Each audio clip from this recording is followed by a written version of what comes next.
P block element के halogen family में आज हम डिस्कस करेंगे oxoacids of halogen, the types of oxoacids of halogen, its hybridisation state, acidic strength, oxidising power and the shape of the ऑक्सोसिस।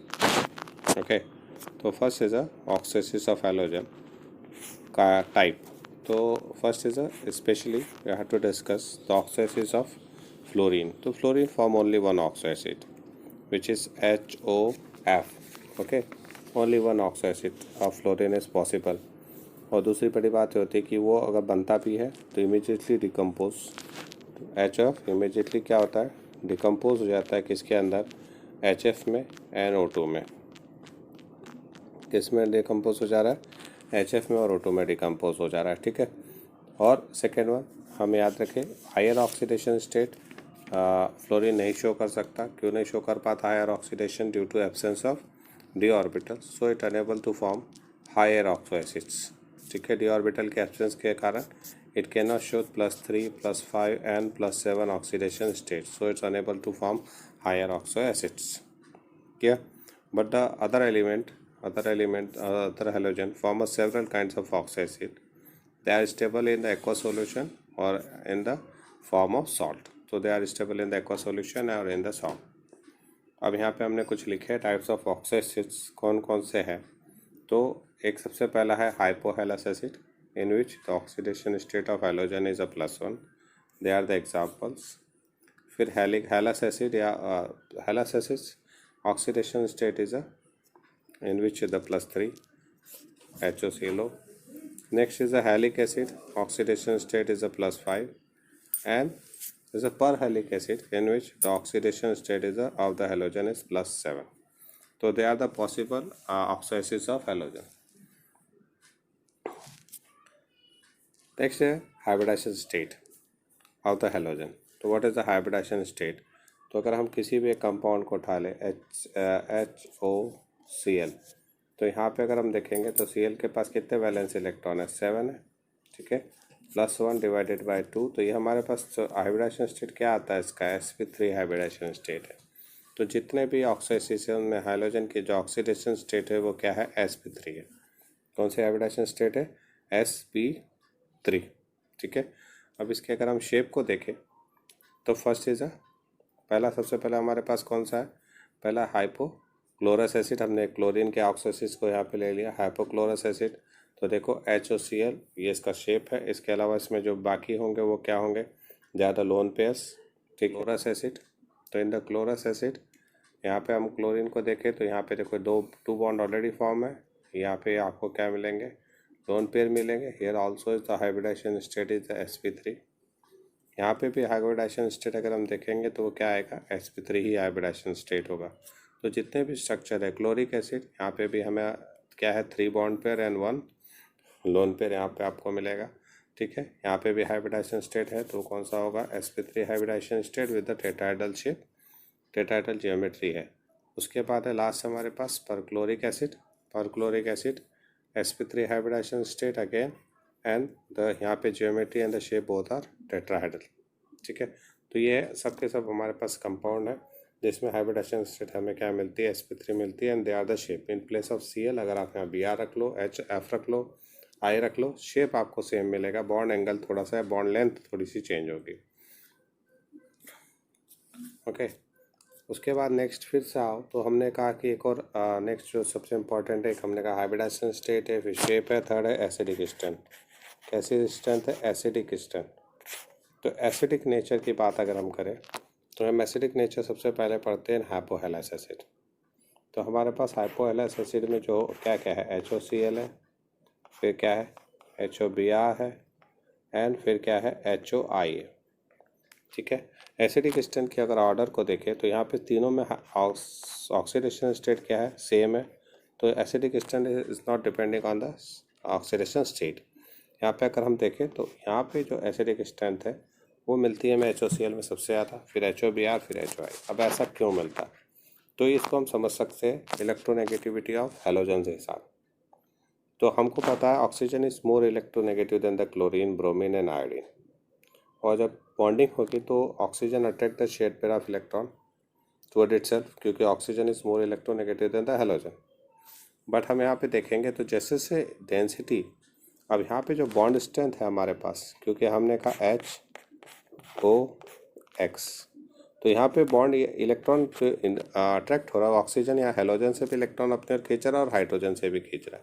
लेकिन जैसे से हम Cl से चलते हैं किसकी ओर, Br और आयोडीन की ओर, तो Cl is more electronegative then Br, Br is more electronegative then iodine. तो यहाँ पे जो इलेक्ट्रॉन शिफ्टिंग है OX बॉन्ड की, वो सबसे कम होगी किस में, Cl में, और सबसे ज़्यादा किस में होगी, आयोडीन में।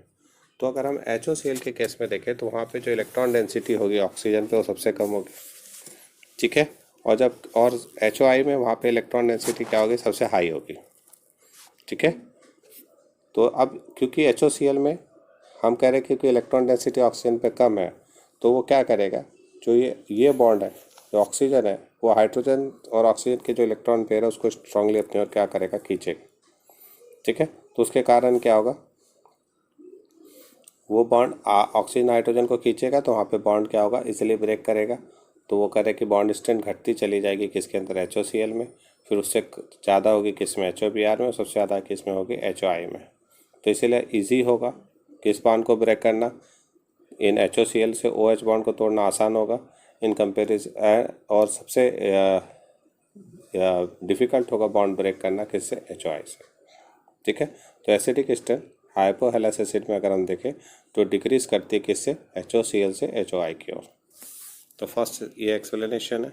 दूसरा, अगर हम एसिडिक स्ट्रेंथ कंपेयर करें पर हेलिक एसिड में, किस में कंपेयर कर रहे हैं हम, पर हेलिक में।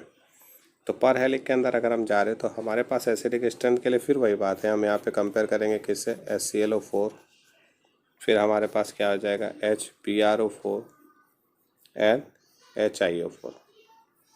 तो अगर यहाँ पे भी आप कंपैरिजन करो तो रीज़न सेम है, यहाँ पे भी chlorine is more negative than Br, Br is more negative than iodine. तो सेम ऑर्डर हमको एसिडिक स्ट्रेंथ का मिलता है, HClO4 मोर एसिडिक देन HBrO और HBrO4 more acidic than HiO4 due to electronegativity differences. तीसरा, अगर हम एसिडिक स्ट्रेंथ कंपेयर करते हैं तो अगर हम सेम एलिमेंट के ऑक्साइड्स में कंपेयर करें, लाइक अगर हम यहाँ पे कंपेयर करें HClO, फिर कंपेयर करें HClO2, ठीक है, फिर हम कंपेयर करें किसको, HClO3 को और HClO4 को। तो अगर आप ये कंपेयर कर सकते हैं तो सबसे ज़्यादा एसिडिक यहाँ पे HClO4 है, फिर HClO3 है, फिर HClO2 है, फिर HClO। ऐसा क्यों है, तो यहाँ पे ऑक्सीडेशन स्टेट कितनी है, +7, यहाँ पे +5, यहाँ +3 और यहाँ +1। तो जैसे जैसे ऑक्सीडेशन स्टेट क्या होगी, बढ़ती जाती है, वैसे वैसे एसिडिक स्ट्रेंथ भी क्या होगी, बढ़ेगी। तो एसिडिक स्ट्रेंथ यहाँ पे क्या हो रही है, इंक्रीज़ कर रही है, कहाँ से, HClO से HClO4 की ओर इंक्रीज़ कर रही है। एक रीज़न तो ये हो गया। सेकंड रीज़न क्या होता है कि आफ्टर लॉस ऑफ, अगर हम यहाँ पे फिर से बनाए तो हमने यहाँ कर HClO4 लिया, तो HClO4 जो लॉस करेगा हाइड्रोजन आयन, तो क्या बनाएगा, ClO4-, ठीक है। अब जब ये ClO4- बना रहा है तो यहाँ पे अभी हमने शेप पढ़ा था इसका, क्या था शेप, ऑक्सीजन, फिर यहाँ पे double bond O and double bond O, और यहाँ पे इस पर कैसा आएगा ना, माइनस चार्ज। जब हम इसके रिजोनेटिंग स्ट्रक्चर ड्रॉ करेंगे तो माइनस चार्ज यहाँ से इस पे, फिर इस पे और फिर इस पे शिफ्ट करेगा। इट मीन जो डिलोकेलाइजेशन ऑफ इलेक्ट्रॉन है या डिस्पर्सल ऑफ नेगेटिव चार्ज है वो HClO4 में पॉसिबल है ऑन 4 ऑक्सीजन एटम। लेकिन जब हम इसी चीज़ को किस में चले, क्लोरस में चले, किस पे चले, हाइपोक्लोरस पे, तो यहाँ पे डिस्पर्सल ऑफ चार्ज पॉसिबल नहीं है। क्लोरस एसिड में अगर हम जाएंगे तो 2 ऑक्सीजन पे नेगेटिव चार्ज डिस्पर्स करेगा, किस किस पे करेगा, इस पे और इस पे। अगर हम क्लोरिक एसिड में चलते तो क्लोरिक एसिड में जो डिस्पर्सल ऑफ चार्जेस होंगे वो कितनों पे होंगे, 1, 2 एंड 3।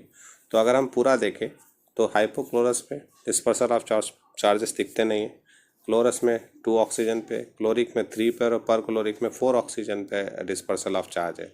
तो more dispersal of charge, more will be the stability of anion, तो लेस विल बी द क्या होगा, डिसोसिएशन ऑफ OH बॉन्ड। इसीलिए हम यहाँ पे कंपेयर करें तो perchloric acid is more acidic than chloric, chloric is more acidic than chlorous and then it will more acidic than hypochlorous.